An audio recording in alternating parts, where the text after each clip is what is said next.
Deep within a remote obsidian forest, something so peculiar stirred that no soul dared to cross its borders. Whispers floated on the wind of foul creatures dwelling in the thicket, beings whose very presence would leave a traveler shattered, stripped of all faith in themselves. Within that woods lay the hollow silence, a void where even an echo refused to answer. There grew the blight bloom, a gargantuan tree with skeletal contorted branches clawing at the sky as if begging for mercy. It groaned with a grim, rhythmic creak, whispering to those who passed, "Look how distant the stars are. You will never reach them. It is better not to try at all." And the people, hearing its hollow voice, would let their hands fall limp and turn away. Their belief in greatness withered. In the heart of the mire lived the mist beast, a creature of 100 eyes but no limbs. It slithered across the earth, leaving a trail of viscous, foul-smelling sludge that swallowed the feet of the weary. In a soft, imploring murmur it would coo, "You cannot do this alone. You lack the strength to break free. Be still. Just wait for someone to save you." The travelers would freeze, paralyzed by the suggestion, waiting for a rescue that never came. Then there was the luminous lake, shimmering like a summer dawn, with water so clear it seemed holy, adorned with lilies and darting iridescent fish. But its beauty was a velvet trap.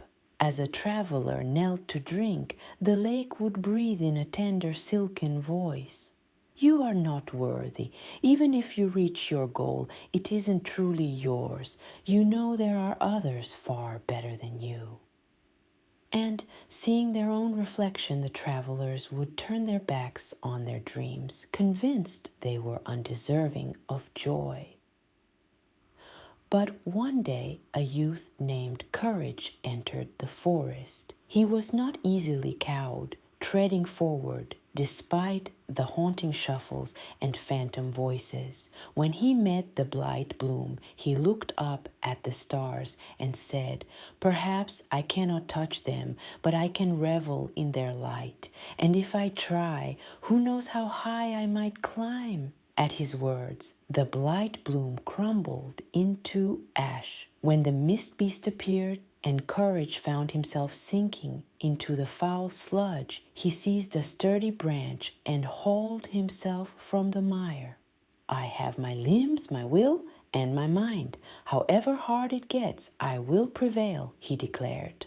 The beast dissolved into the fog, vanishing like a bad dream. Finally, he reached the lake. As he leaned over the mirrored surface, he looked himself in the eye. "Others may be better, but that does not make me unworthy. Every soul has a right to its own happiness." And the lake vanished, leaving only dry earth behind.